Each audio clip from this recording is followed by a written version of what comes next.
LFG, here we are, Thursday, Juneteenth. Juneteenth, Darren, yes.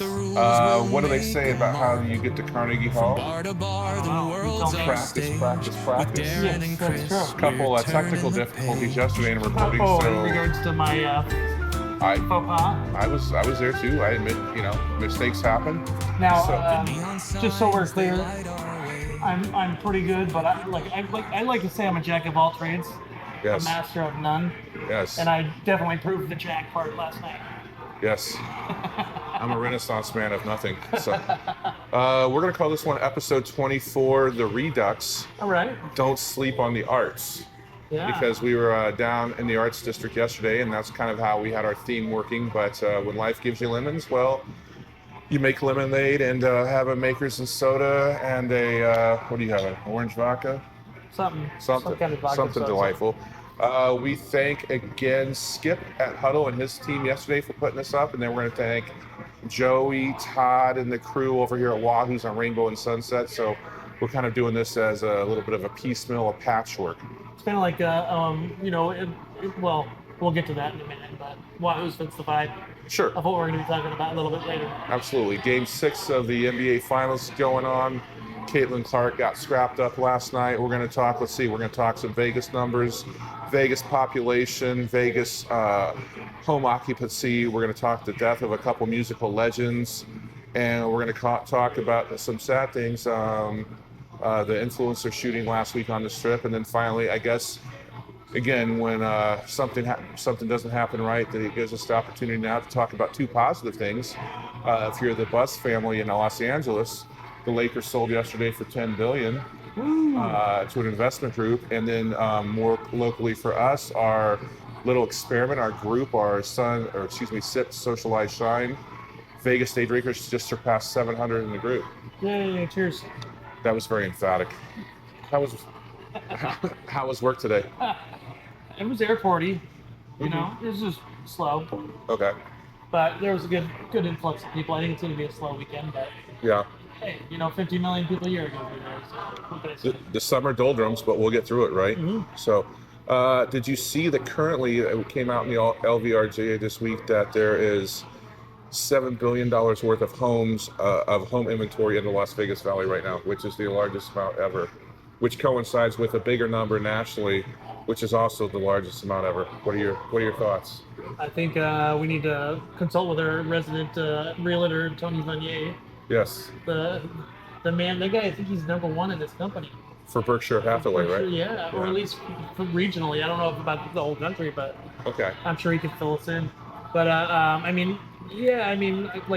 think you can only have so many Californians move in before it kind of settles down. I think with uncertainty and with the economy and stuff like that throws a couple wrenches into the works. I think with interest rates being high, just kind of like, I think a lot of people are just in a waiting game. They're in a holding pattern. Now, you know Tony better than I do. You've served him a lot more over the years than I have. I mean, I'm friendly with him and know his face when he walks in. Funny story with Tony. He ended his restaurant career at a party at Mastro's. Okay. He basically, I'm gonna let him tell the story eventually, but basically he downed 2 martinis and he's like, "Fuck you, I quit. I'm out." In the middle of his shift. Wow. That was it. And he had somebody videotape it, and it's on YouTube. Really? Yeah. Oh man, we gotta find that. I've seen it. It's great. Yeah. So for all you industry and hospitality folk out there that listen to the show, if you look for that next step, he's done very well in the Vegas real estate market. I know that's kind of a natural progression for most, but This episode brought to you by Berkshire Hathaway and Tony Vanier. If you need a real estate agent, come get him. Vanier for the VIG. We'll reach out soon.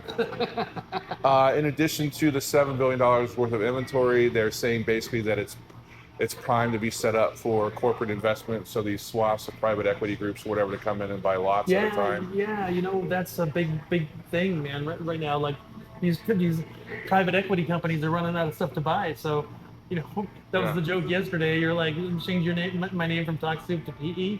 Yeah. I'm like, they really are. They've bought bought into your company, which is Jersey Mike's. Yep. They bought that out, and then you discovered Dave's Hot Chicken the other day. Yep.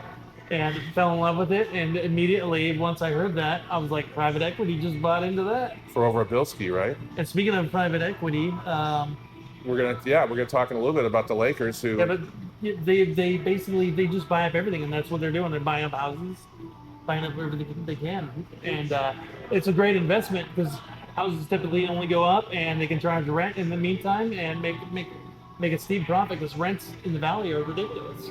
So in the same week that that article came out in the LVRJ, the subsequent different article that they were saying initially that the Clark County population was supposed to hit a solid 3 million by 2042. With recent changes this way and that, they're pushing that back of speculation of 2045. So we're currently sitting, I believe, at like 2.39 million is what's being reported.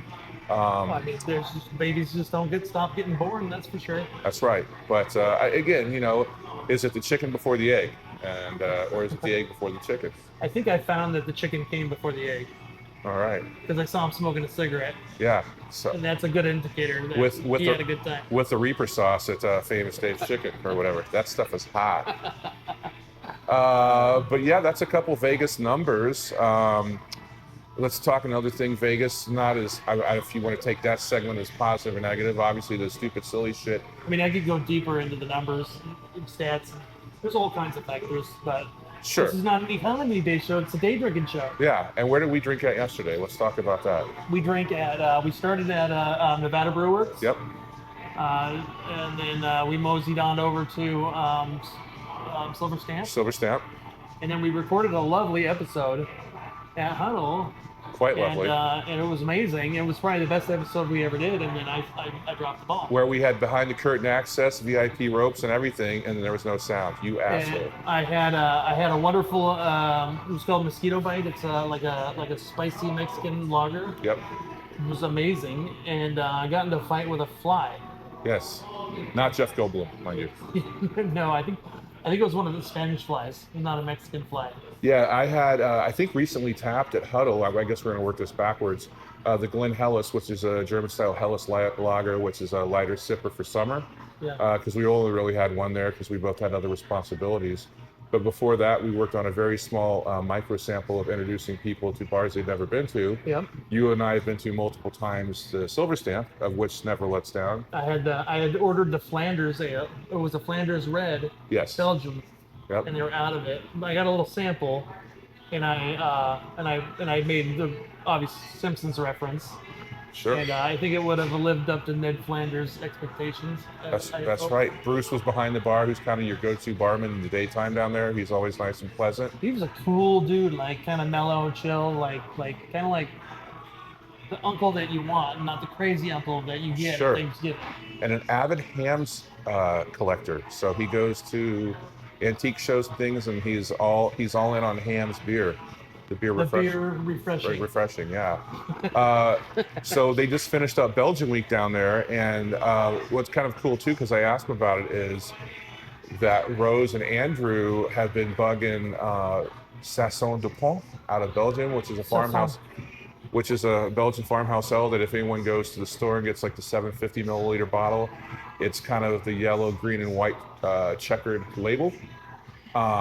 So I believe, I don't know if nationally, but it's the first time it's been in this country, at least in the state of Nevada, and it was their hard work and due diligence that brought that in. Now, for those that don't know, we were looking at this this board at Huddle, I believe it was, and they had all the training certificates for the there was the Cicero class, and whom Chris signs here is a graduate of. Correct. So he's well versed in the beer verse. Yeah, so I mean, Well versed in the beer verse. these days I play it down because, as I was telling somebody a couple of days ago, like where the beer world has gone is kind of became where the wine world went about a decade before us, because we can all drop 37 different characteristics of how a wine's supposed to take, but at the end of the day, a beer, a wine, a cocktail, hey man, it's like what you like, what you think tastes We good. kind of talked about it a little bit before. Like, we're kind of counterculture. We're not really like influencers per se. We wouldn't like that moniker.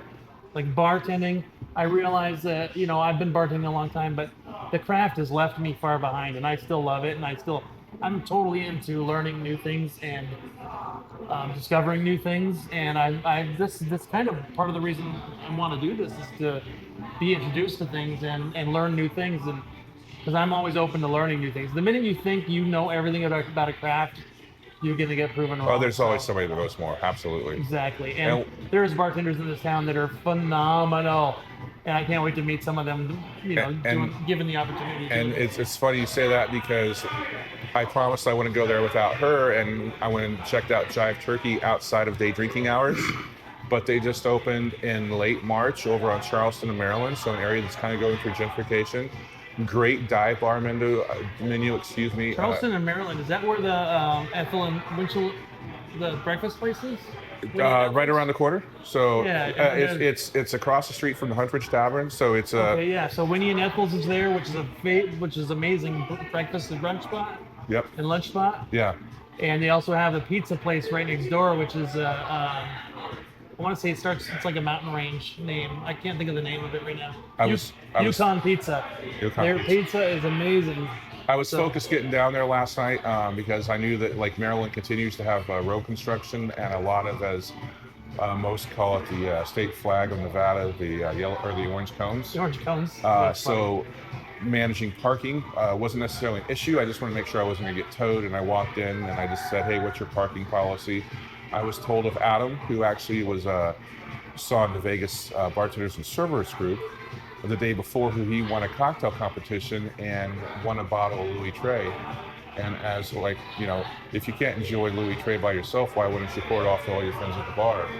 And I guess that's what he did the night before. So I introduced myself to him. We kind of had a roustabout and talked about what the building was before previously, if it was another bar. Again, catty corner to the Huntridge Tavern, which is on the National Historic Register. And it's been down since the early 2000s, but a great place to used to see music back in the day. This place was a drum shop, this previous Really? iteration of this building. And it had been a drum shop from like the late like- 60s. like Dave Grohl drums or like break drums. Good question. Good question. There are many oil drums and there are many types of drums. But from like late 60s to the 90s, and this building had just basically been a shell since the late 90s. Are So there any vehicles that actually use drum brakes anymore? I'm not sure. I'm not. I mean, I know disc brakes are all the rage, but I'm taking it back to my 80s, self when I was repairing my own brakes back in the day. Yeah. You ever do a brake job on your own car? Painfully, yes. But then again, until recently, I thought a catalytic converter was something that when a feline defined itself as trans. So Have you ever heard that song, the Cat song? It's all the words that start with cat. no. It's a great song. It's fun. So anyway, Jive Turkey, he didn't check that one out, but I told him that's a must, so we're gonna go down there. Adam was very nice. I want to say her name was Caitlin, and then they had a crew that came on, and then coincidentally, I ran into the owners of Silver Stamp again, Rose and Andrew, and I met another You're gentleman. stalking them, Chris. They probably do. Probably do. And then a gentleman had opened another cocktail bar down there that I said, Put your application in now, Chris. It's fine. I might need to. So, especially for people that are pleading for money at the airport. I can see it now. So, what's his name at Silver Stamp? Bruce? Bruce. Yep. Bruce will blow up his gigantic Stroh's or Hams bear. Yep. What's the bear's name? Do you remember? I have no idea. They'll float away, and then that'll create an opening for you to swoop in and have the day shift there. Yeah. I mean, if you can't have casino in 1995, you can have Hams Vegas in 2025. Remember that old animated commercial where he gets the beer and then he had a rough day at work and then he gets the beer and then all the animals come out of the woods, Yep. all happy, kind of like Snow White. Sure, absolutely. It helps the medicine go down. So as we talk positivity, and now we're here, getting a quick shout out to Joey for letting us do this on the fly, and Todd Parmalee, and all the rest This of the episode staff. brought to you by Wahoo's. Yeah. Where if Fish you tacos. haven't had an Aqua Fresca, you can have one of the new beers on draft, the Sierra Little Thing, or the Sam Adams American Light, or one of the other flavors. All right, moving on. Let's get to the. Let's get Okay, to, well, let's talk about the bad stuff for a minute before we get back to all the good right, stuff. let's make it quick. Silly, stupid shit that happened just over a week ago, 10 days ago, with the quote unquote two influencers Yeah, that that's had the beef. Yeah. You had Finney and Manny, who apparently had some beefs for a couple years, and unfortunately came to not just blows, but literally shots fired and death. And I'm laughing. I'm like, ah. yeah. Can you imagine? So what do you have, like 2,000 followers or something like that? I on think, YouTube? yeah, I think the Manny character had like 2.7. The Finney gentleman had 11, 12, 13. Can you imagine what we'll do if we get that good? I might drive to Pahrump and get some fucking cherry bombs in the week running up to 4th of July. Cherry bomb. Did you see the video, dude? It was insane. Yeah. And then he had his arraignment, and he said it was self-defense, and then he said that the gal was like, she pulled out a phone, and he thought it was a gun, and he shot them both in the head. Neither one of them had a weapon, and apparently he had live streamed him looking for them for like 2 hours. Yeah, it doesn't look good for this guy. Not, just like the Pat McAfee show, where just a bunch of stools that are fucking talking shit. But like, allegedly, all this happened. Because allegedly he, thought they, like, when they were getting their cell phones, he thought they were pulling their guns. Now, I've had dinner. It was my brother's birthday today, so I've already had a beer. But Mr. Benjamin, you sucked that first cocktail down pretty fast. Well, that's what you do. The first one always goes down faster. Not only is it hams the beer refreshing, but that's silly, stupid stuff. I know there's the people that use Vegas as a backdrop for a thematic, top 10 things to do, this and that. We don't prescribe to be influencers. We just prescribe to be informers. We've both bartended in this town for over 20 years. Yep. Are we still? Yeah. No, we're good. Okay. So it's a tragedy that happened. Hopefully it never happens again here or anywhere else for that matter. And let's go on. So, well, next in the news. Not in killing, but in death, we had a couple losses of two musical geniuses. You're killing me. Two musical geniuses. So within a short amount of days, we had Sly of Sly and the Family Stone, and then we had Brian Wilson of the Beach Boys. I really wish you could have heard the conversation that I had about Brian Wilson and my knowledge of Sly and the Family Stone in the episode recording. Okay. Unfortunately, we lost that at the time. Yes. But anyway, Brian Wilson, the Beach Boys. Oh my God, like so many good memories listening to those songs over the years. Yeah. And just think about how many people they influenced. And I think I'd mentioned Vic Flick, whom I waited on at McMullen's, who was the gentleman that played the James Bond theme song originally. Right. He passed away recently as well, but he was inspired by the Beach Boys. Yeah. In that riff we all know, the dun, dun, dun, dun, dun, dun, that riff. They called Brian Wilson the Mozart of America. He put together melodies and harmonies like no one before him.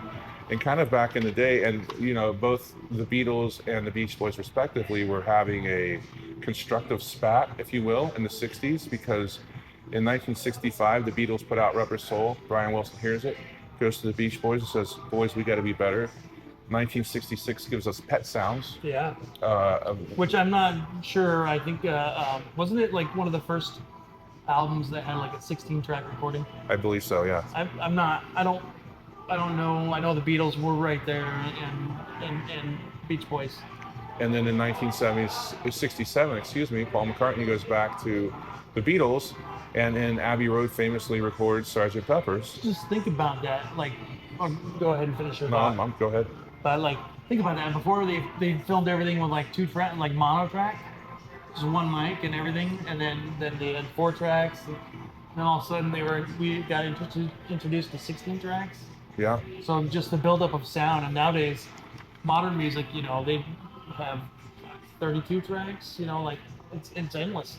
Complete surround sound. Garage band, everything can be fixed in post in a second, but it's like literally clipping the tapes back in the day. Unfortunately, I can't bring the last episode back.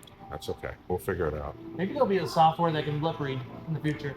Well, I was thinking about doing something funny with that today and just having the dogs bark, and that would probably get more views than anything. But on that note, on that note, and I kind of alluded to it in a post on the group yesterday, with Kokomo. Now that's not my favorite Beach Boys song, but I mean it's right up there because as a younger man, watching Cocktail with Tom Cruise, who we talked about a couple weeks ago, after the latest iteration of Mission Impossible, now you have, Kokomo, which was the featured song for the movie, featuring him as a young Brian Flanagan, featuring the Beach Boys with an older Brian Wilson. What was your favorite Beach Boys song? Probably God Only Knows. Even though I'm not really a religious person, I just love I just love that song. Yeah. Did you know when I was doing some research on that Brian Wilson wrote the music to that, but it was actually an ad lib writer that wrote the lyrics. I think his name was Tony. Really? Yeah. So he gets credits for the actual words of the song, and Brian Wilson gets credit for the music. Much like Barry Manilow started off as an advertising jingle writer. This gentleman Tony, like they were just in the hallway in the same studio one day. Interesting. And Brian Wilson's like, "Hey, come over here and listen to this." I know there's the documentary on Disney Plus. If you haven't seen it yet, have you seen it yet? No, it's not. I know in the documentary they talk about his uncle apparently robbing the band blind, and I was thinking about it. I'm like, man, that is a tale as old as time when it comes to rock music. Yeah, You get the bad manager, or you get the bad player that just sucks the soul out of the band, and then the band has to recreate themselves and come back and refresh themselves. Which is going to be like Jersey Boys is the perfect example. Yeah, which is going to be a rephase again when we talk about Sly and the Family Stone in a second. But yours is God Only Knows. I mean, God Only Knows. Like Brian Wilson said, of all your songs, what are you most proud of? And he goes 1, 2, God Only Knows, and Good Vibrations, which obviously is the sound of a generation. If you've never been to California before in the 60s, I think it was a beacon call to the rest of the country and just made young people want to go out there. Yeah. And then that was that sound, right? You're gonna have to keep talking, just keep going. I have to make an adjustment here. He has to make an adjustment.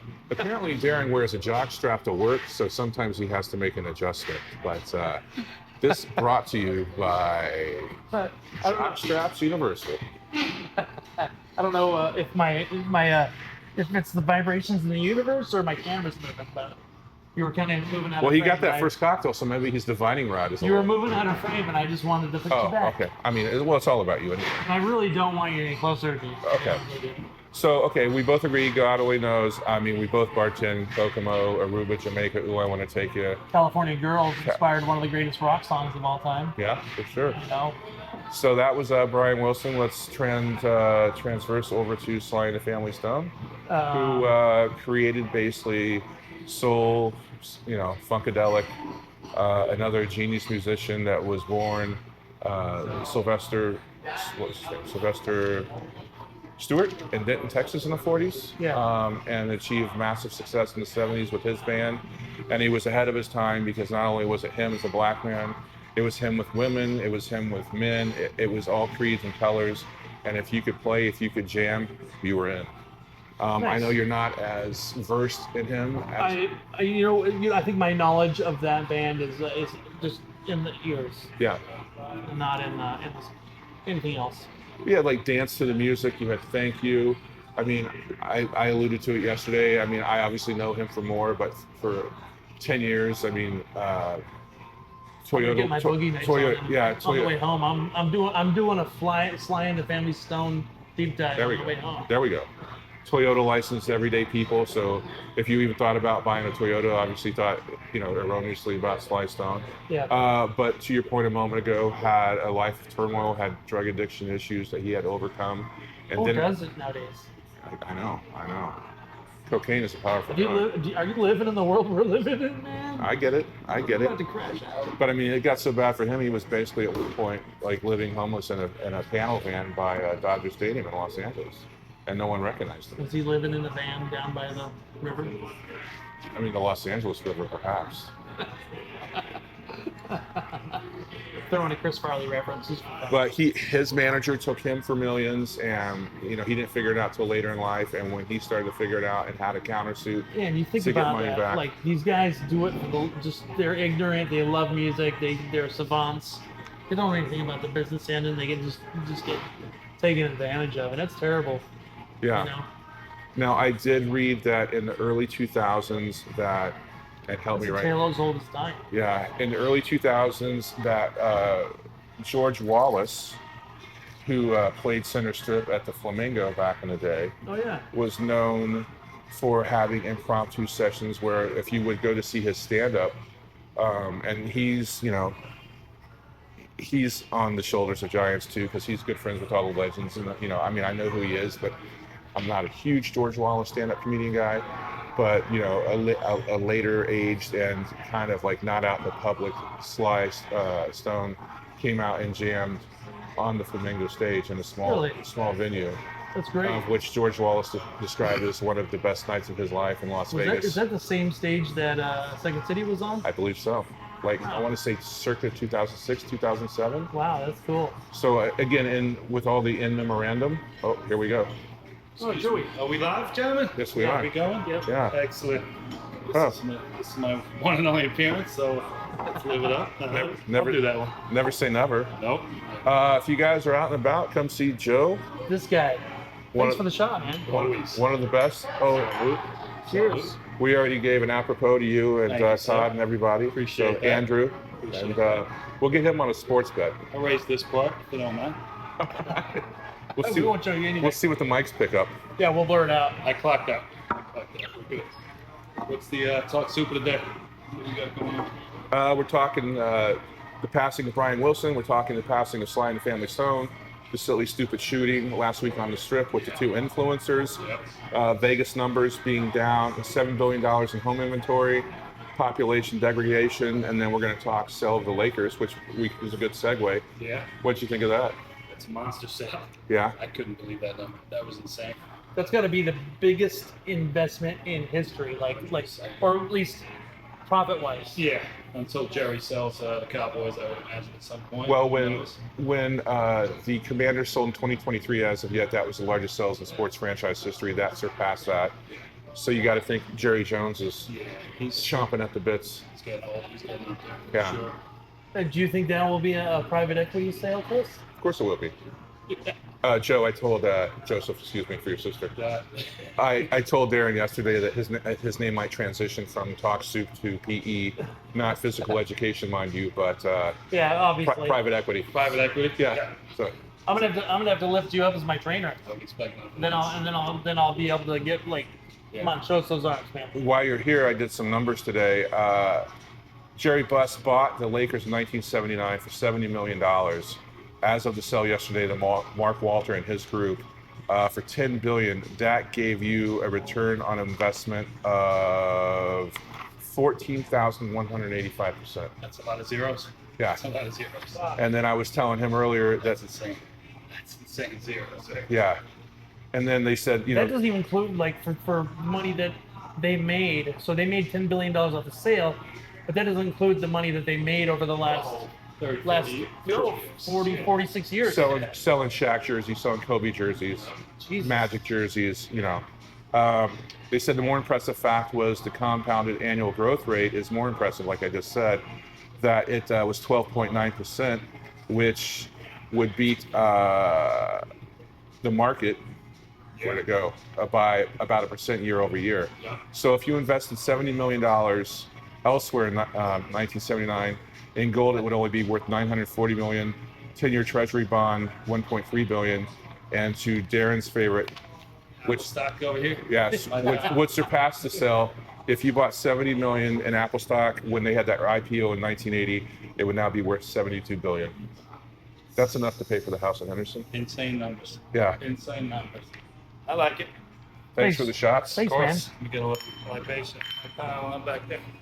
So yeah, that was the big announcement last night. So I said, when life gives you lemons, we make lemonade, and let's talk about the Lakers sale. And coincidentally, they were yellow or gold or whatever you want to call it. They made some gold, that's for sure. Yeah. I want to make a joke about LA being on fire, but apparently it is on fire because they're making tons of money off the Lakers. That's right. So the quick takeaway of that is the $70 million purchase, again, turning into $10 billion. I didn't even get you to crack a smile over that. Thank you. Thank you. Turning into $10 billion over 46 years is a 14,185% ROI. It's a 13% annual compound return. It's better than real estate, gold, and most stock indices, Thanks, sir. and slightly worse than holding Apple or Amazon stock, but safer and more visible than one with most prestige. And look at all that. It only benefited one family. So crazy. Jenny Buss is enjoying her Dom Perignon tonight. I think she's gonna flunk by one of Elon Musk's planets Yeah. when he can sell her. So again, you got a fresh cocktail and I'm an asshole. You gotta have a drink there. I know. We'll fix that. Slow rolling it. But let's wrap up and say again, we just surpassed 700 on the group. Yay. I was busy all day working on ancillary ideas and emails and things like that. So we were out and about yesterday, and that's what we want to do. We're doing it, guys. We appreciate it. I wanted just let's end on a high note. Can we end on a high note? Okay. I wanted to tell my social media story. Okay. Since we're on social media, basically. Sure. Susie, remember I was telling you that she's a social media influencer, and so this is gonna go with the day drinking thing. She was on her TikToks making espresso martinis, and she was struggling to get a foamy top, and I saw that there's a premix. You can just shake it, makes the foamy top, looks amazing, but that's not the point. I chimed in. I just made a comment. Oh, by the way, Susie does these great videos. They're called OnlyFans. So like, imagine cooking as OnlyFans, but not lewd. Right. She just makes it fun. So the videos are great, but she doesn't need any help from me. She's got like 3 million viewers, but I commented on one of her posts just saying that you should try cold brew John Taffer's brown butter bourbon and a cold brew over ice or a cold foam over ice. And she commented and said that sounded great. So I'm hoping she enjoyed that cocktail because I did, and I think I should make it for you. And I think it would be a phenomenal. You'll think it's a phenomenal day drinking cocktail. Well, not to outdo you, mind you, but when we did go to Giant Turkey last night, we tried their espresso martini, which is described as the best you'll ever have. So Really? naturally, if you throw the lament out there that you're good or great at what you do, I am not only going to be curious, I'm going to ask, and I probably order it, and I did. And they don't use brown butter bourbon, but they use a brown butter vodka. Really? Yeah. A fat washed vodka. Yeah. Interesting. And I can't think of the name of it immediately, but initially the vodka starts from the agave plant in Mexico. Yeah, and then they bring it up into Texas where it's made, and they distill it. And that's what we just talked about. It's like this craft is amazing. Yeah, and it was pretty freaking delicious. I'm gonna make you try my version of a cold brew coffee and then see what you think. Okay. And mine is easy. Which- See, like my dream of bartending is not to overwork anybody. Work smarter, not harder. It's what everybody says, right? Yeah. Just take what you have at hand and try to make the best thing you can. So where these people are obviously trying to make a culinary delight and make a name for themselves, and that's fucking phenomenal. I'm gonna take the approach of, work with what you got and see what you can make. Which, just to give a shout out to your cookie batter dough coffee Say that 10 flavoring. times. Yeah, exactly. Brown butter cookie dough by Nestle. It was a coffee. It was Yeah. a coffee creamer they had over the fall, and I told him about it, and he. Did you try it? I didn't try it. I chuckled about it. But I think the best thing is that he pre-pours it into his reusable Starbucks cup and takes it up there, and with his Starbucks card gets a refill of just Starbucks black coffee. Well, Starbucks, you make great stuff, but sometimes you don't have the things I like, and so I bring the things I like to you, because I like you, but I don't like everything about you. Howard Schultz, you just got called out. What a way to end the episode. So we're going to call this one again. Hey. Episode 24, Don't Sleep on the Arts, Redux. There you go. Sip, socialize, shine. Thank you very much. We'll see you in the AM. Thank you.